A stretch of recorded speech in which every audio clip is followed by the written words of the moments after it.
Oi gente, meu nome é Alisson Lopes e esse é o The Nerd Box. Se você gosta de cultura e entretenimento, se inscreve aqui no canal. Eu sempre faço vídeos sobre cultura e entretenimento, sobre geopolítica, geografia, muitas vezes matérias que podem cair na sua escola, ou se você não está na escola, esse é o canal onde você pode se atualizar sobre conceitos antigos e sobre tudo que está acontecendo no mundo.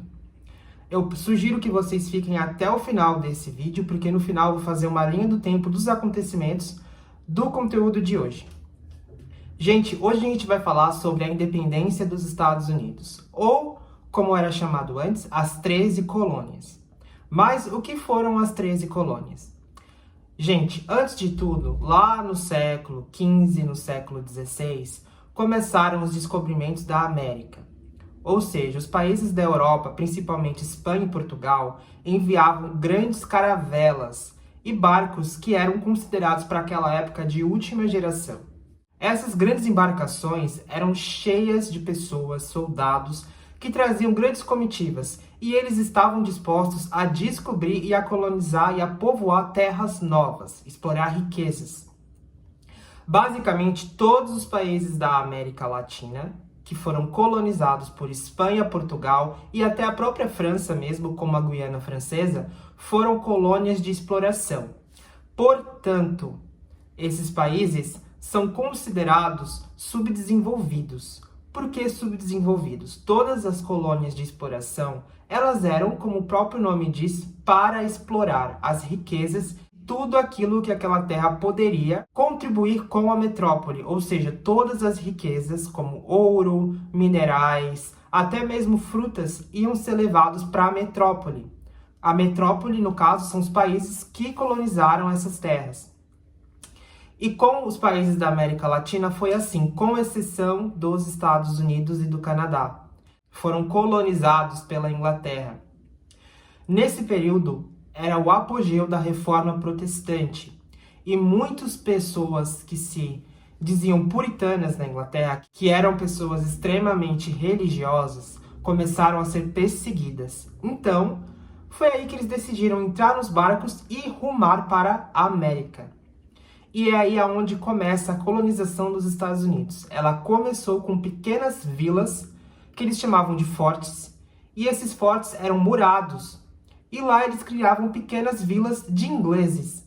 E assim eles iam crescendo, povoando toda aquela região. E foi assim que nasceu os Estados Unidos. Essa colonização por ingleses teve início durante o reinado da Rainha Elizabeth I, que culminou também com a criação de várias outras colônias. Ou seja, todas essas cidades, esses pequenos fortes, foram povoados por ingleses. E lá eles tinham total autonomia. A Inglaterra não interferia nas leis, nos julgamentos. Eles poderiam ter leis, eles tinham total autonomia e eles construíram muitas escolas. O nível de alfabetização era altíssimo, ou seja, as pessoas eram muito letradas, muito alfabetizadas. E as leis eram totalmente independentes da Inglaterra. E a Inglaterra não podia interferir nesses pequenos povoados, diferente de Brasil e de países colonizados por Espanha. E assim se permaneceu até a Guerra dos 7 Anos, que foi uma guerra entre França e Inglaterra. Porém, antes disso, conforme esses pequenos povoados foram crescendo e a população foi aumentando e cada vez mais aumentando o território que era colonizado pelos ingleses, obviamente existiam pessoas antes, e eles entravam em constantes brigas com os indígenas que habitavam nessas regiões. Tanto que as primeiras colônias, que são as 13 colônias originais, ficavam na costa leste dos Estados Unidos, próximo do mar, porque qualquer problema que eles tivessem com os indígenas, eles poderiam facilmente fugir. Porém, dentro delas existia uma diferença, existia as do sul, as do norte e as do centro.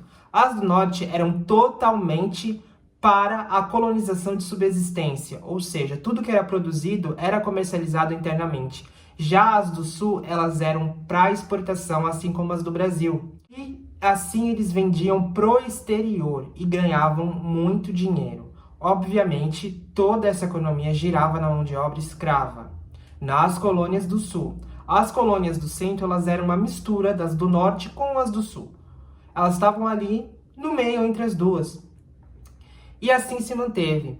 Porém, quando chega a Guerra dos 7 Anos, a Inglaterra ganha a Guerra da França. Porém, ela sai falida dessa guerra. E eles vão precisar cobrar impostos dos colonos para poder se reerguer financeiramente. E é aí onde eles implantam a Lei do Selo, Lei do Açúcar e a Lei do Chá. Gente, essas leis foram consideradas pelos colonos como leis intoleráveis, porque todo o chá que era comprado, segundo a Lei do Chá, tinha que ser da Companhia da Inglaterra, ou seja, eles não podiam produzir chá e não podiam tomar o chá que era produzido dentro do território. Eles tinham que comprar da Inglaterra, que ia estar mais caro. A mesma coisa com o açúcar e a mesma coisa com a Lei do Selo. Todas as correspondências internamente enviadas nos Estados Unidos, naquela altura chamado de 13 colônias, tinha que ser com o selo da coroa. E era um selo muito caro. Isso impactou demais a economia dos colonos e eles ficavam ao ponto de entrar em uma crise econômica. Então, eles pedem para que as leis fossem abolidas, porém a Inglaterra não aceita a abolição dessas leis. E antes mesmo de acontecer tudo isso, eles tinham exigido que eles tivessem uma representação no parlamento em Londres, porque eles também eram britânicos, eles também eram colonos de origem inglesa, muitos descendentes de escoceses e irlandeses, eles eram britânicos. E a Inglaterra falou que eles não teriam uma representação no parlamento. Consequentemente, chegou um momento com essas leis intoleráveis que eles viram que não ia dar certo conversar de uma maneira mais diplomática. E é aí onde acontece um evento essencial para que a Revolução tomasse o rumo que tomou, que foi a Festa do Chá de Boston. Os colonos se vestiram de indígenas e derramaram vários e vários barris de chá, que era caríssimo, no porto de Boston. E isso gerou uma revolta muito grande entre os ingleses. Foi com esse evento que os ingleses enrijeceram ainda mais as leis, e é aí onde o porto de Boston passa a ser controlado pelos ingleses. Os colonos não podem mais fazer manifestações, eles não podem se reunir para discutir ideias ou para poder criar algum tipo de nova lei ou até mesmo de tentar convocar uma assembleia entre eles. E as pessoas das colônias vão ser julgadas segundo as leis inglesas, não mais segundo as leis das colônias. Isso foi o estopim. Foi então que eles decidiram criar o segundo Conselho da Filadélfia. E nesse Congresso da Filadélfia, eles se reúnem com representantes de todas as colônias para tentar chegar num consenso do que poderia ser feito. E é então que os colonos chegam na conclusão de que não vão mais aceitar a Inglaterra como sua metrópole. Eles não vão ser mais ouvidos pela Inglaterra. Não adianta mais pedir nada para os ingleses. E é aí que eles fazem a Constituição dos Estados Unidos da América, em 4 de julho de 1776. E eles se declaram como uma república independente da coroa inglesa, como um país oficial. Obviamente, a Inglaterra não aceitou isso e eles tiveram que lutar por 7 anos.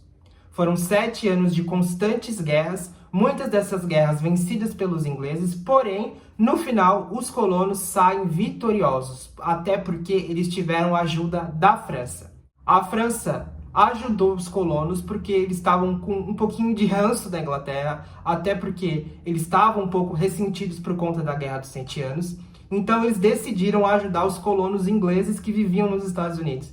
E é aí onde a Inglaterra perde a guerra e a França consegue se vingar.